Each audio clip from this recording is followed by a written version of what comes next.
नमस्कार दोस्तों, स्वागत है आपका एग्जाम क्लासेस में। दोस्तों, अपनी इस वीडियो में बात करने वाले हैं प्रयोगशाला सहायक संयुक्त सीधी भर्ती 2022 के बारे में। देखिएगा, पहले जो भर्ती आती थी केवल विज्ञान विषय के साथ उत्तीर्ण जो होता था वो ही फॉर्म भर सकता था, परंतु अब की बार जो भर्ती आई है उसके अंदर कुछ अलग विषय रखे गए हैं, जैसे भूगोल है, गृह विज्ञान वगैरह है, ये भी फॉर्म अप्लाई कर सकते हैं। इसकी पूरी चर्चा अपनी वीडियो में करने वाले हैं। इसकी क्वालिफिकेशन क्या रहेगी और कौन कौन फॉर्म अप्लाई कर सकता है, देखिएगा। इसमें सर्वप्रथम तो पद दे रखे हैं कि टोटल कितने पद हैं और कौन कौन फॉर्म भर सकता है। देखिएगा, यहाँ पर टोटल 7 कैटेगरी में ये डिवाइड की गई है। प्रयोगशाला सहायक के लिए विज्ञान है, विज्ञान विषय में कौन कौन सी विषय होंगी वही अपन जानेंगे।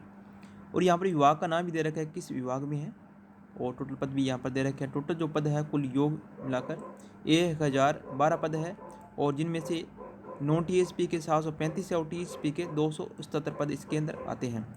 नेक्स्ट देखिएगा, नेक्स्ट आपका पद है, देखिएगा 2 नंबर है प्रयोगशाला सहायक के लिए, ये विज्ञान विषय के लिए कृषि विज्ञान इसका विभाग रहेगा। देखिए, जो विभाग है उस विभाग में ये आपको नियुक्ति मिलने वाली है। प्रयोगशाला सहायक है, विज्ञान है, कॉलेज शिक्षा आयुक्तालय में मिलने वाली है। और प्रयोगशाला सहायक विज्ञान के लिए राज्य विश्वविद्यालय विज्ञान प्रयोगशाला में इसकी नियुक्ति दी जाएगी। और कनिष्ठ प्रयोगशाला सहायक विज्ञान है, राज्य विधि विश्वविद्यालय विज्ञान प्रयोगशाला में इसकी नियुक्ति दी जाएगी। और प्रयोगशाला सहायक भूगोल विषय के लिए देखिएगा, भूगोल विषय और गृह विज्ञान विषय को अब की बार जोड़ा गया है, पहले ये नहीं थे।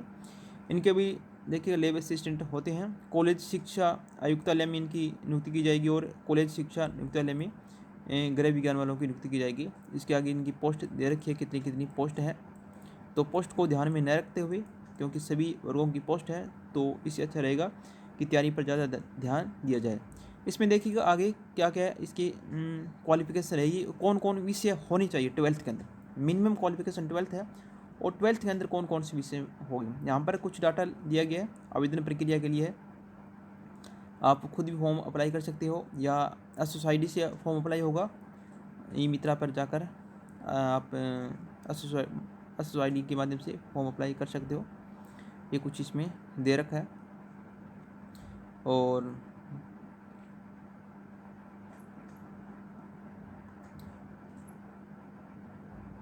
परीक्षा की ये फॉर्म अप्लाई करने की डेट इसमें नहीं दे रखी है कि कब तक होंगे, अब तक इसमें ये नोटिफिकेशन केवल इसमें निकाला गया है। जो होगी तो अपन इसमें देख लेंगे। इसमें देखिएगा एक चीज़ थोड़ा ध्यान रखिएगा इसके अंदर, ये वाला, क्योंकि यहाँ पर कुछ स्टूडेंट्स की बहुत ज़्यादा गड़बड़ हो जाती है। वार्षिक आय 2.5 लाख रुपये से कम है के लिए अनुसूचित जाति SC/ST है, जनजाति के ही परीक्षा शुल्क 250 रुपये दे हैं, यानी कि जिनकी आय 2.5 लाख से कम होगी, चाहे वो जनरल का हो,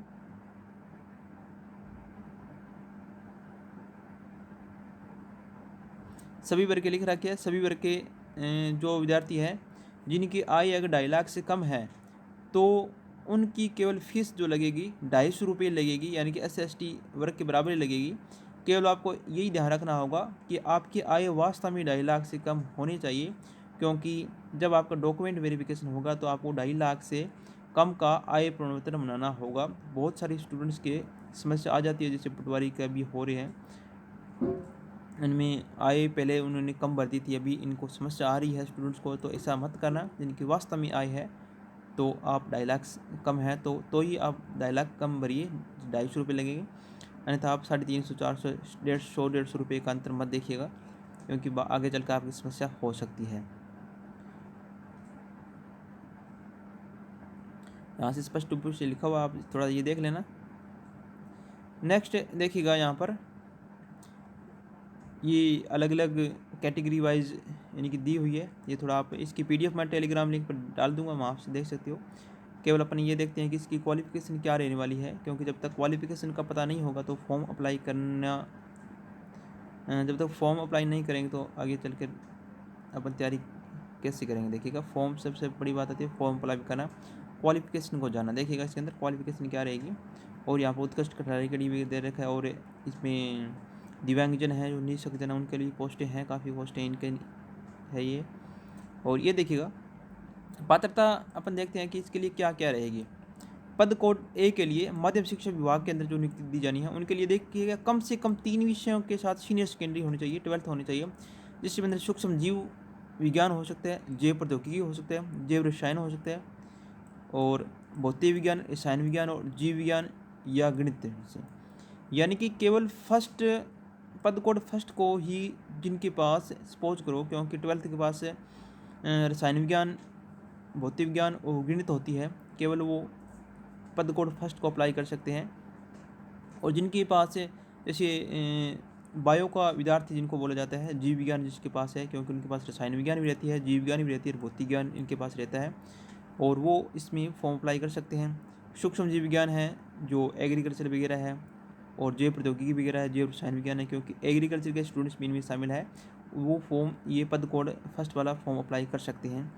देखिएगा नेक्स्ट देखिएगा पद कोड 2 से 5 प्रयोगशाला सहायक विज्ञान विषय में इधर रखिए है कनिष्ठ प्रयोगशाला सहायक विज्ञान के लिए। इसमें केवल इतना लिखा हुआ है कि इसे मान्यता प्राप्त बोर्ड से विज्ञान विषय के साथ सीनियर सेकेंडरी या उसके समतुल्य परीक्षा होनी चाहिए।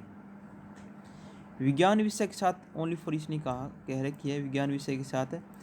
तो जहाँ तक मेरा अनुमान है इसके अंदर गणित वाले विद्यार्थी को शामिल नहीं किया जा सकता, केवल विज्ञान है यानी कि बायो के विद्यार्थी है या एग्रीकल्चर के विद्यार्थी रहेंगे, उनको वो ही केवल 2 से 5 तक फॉर्म अप्लाई कर सकते हैं।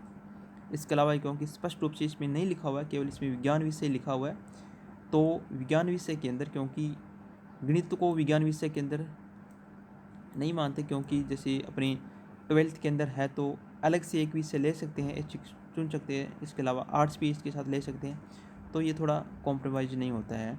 इसके अलावा जीव विज्ञान वगैरह ले ली तो ये इसके साथ आर्ट्स वगैरह के जो सब्जेक्ट वगैरह नहीं चलते हैं, क्योंकि इनके साथ ही जीव विज्ञान ले रहे हैं तो रसायन और भौतिक विज्ञान अन्य कोई सब्जेक्ट लेने होते हैं, तो गणित अकेला चल सकता है, इसकी वजह से ये नहीं माना गया। इसके अलावा कुछ सूचना होगी तो मैं यूट्यूब पर डाल दूँगा, अभी तक ये इतना ही है।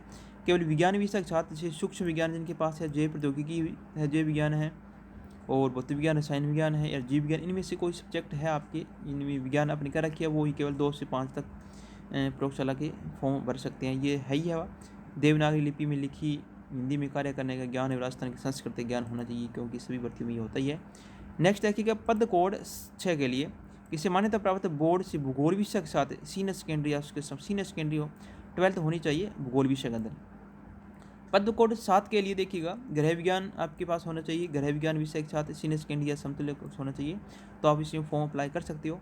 भूगोल विषय जिन्होंने कर रखा 12th के अंदर और गृह विज्ञान जिसने ले रखा है उनके लिए बहुत ही शानदार मौका है 12th की बेस पर भर्ती के लिए, तो आप इसको फॉर्म अप्लाई कीजिएगा। इसके अलावा भी फॉर्म अप्लाई करने में या कोई भी आपको जानकारी चाहिए तो हमें कमेंट बॉक्स में कमेंट कर सकते हैं, प्रत्येक कमेंट का आपका उत्तर दिया जाएगा। इसके अलावा कुछ अन्य जानकारी है, अन्य योग्यता वगैरह लिख रखी है स्वास्थ्य वगैरह की, ये आपको अभी तक आयु वगैरह ही है, आयु कम से कम 18 वर्ष होनी भी चाहिए, और मैक्सिमम है जो 40 वर्ष है इसके बीच आयु होती है। ये तो थोड़ा पढ़ लेना आप खुद भी, इसकी डिस्क्रिप्शन में टेलीग्राम में लिंक दिया गया, वहाँ से डाउनलोड कर सकते हैं, इसमें ज़्यादा कुछ बड़ी बात नहीं है। और कुछ आरक्षण वगैरह की है, अनुसूचित जनजाति वगैरह, और ये है ही है। और साथ में क्योंकि फॉर्म अप्लाई कर रहे हो तो फॉर्म अप्लाई जब करेंगे तो ओबीसी वालों को थोड़ा ध्यान रखना है, क्योंकि जाति प्रमाण उनको बनाना होता है, क्योंकि जाति प्रमाण अभी जो बन रहे हैं आय के आधार पर बन रहे हैं, तो आय डिसाइड करती है कि क्रिमिनल में आती है नॉन क्रिमिनल में, तो आप ओबीसी वाले स्पष्ट रूप से ओबीसी वाले को ही जाति प्रमाण पत्र बनाने की आवश्यकता है। इसके अलावा SC/ST वालों का अगर डिजिटल बना हुआ है तो इनको कोई बनाने की आवश्यकता नहीं है। ये कुछ इसमें कुछ बातें लिखी हुई हैं बड़ी बड़ी, और पेंशन वगैरह है ही है, युवा पेंशन वगैरह है, आवेदन शुल्क, यानी कि ये जो डॉक्यूमेंट्स बता रखे हैं ये डॉक्यूमेंट्स आपके हैं जब आपके डॉक्यूमेंट वेरिफिकेशन होंगे उस समय की है। इसके अलावा बड़ी बड़ी बातें मैंने बता दी है, इसमें थोड़ी बहुत और रही है तो आप अच्छी तरह से पढ़ लें। फ़ोटो वगैरह तो दे रखी है, इसमें कौन से होगी।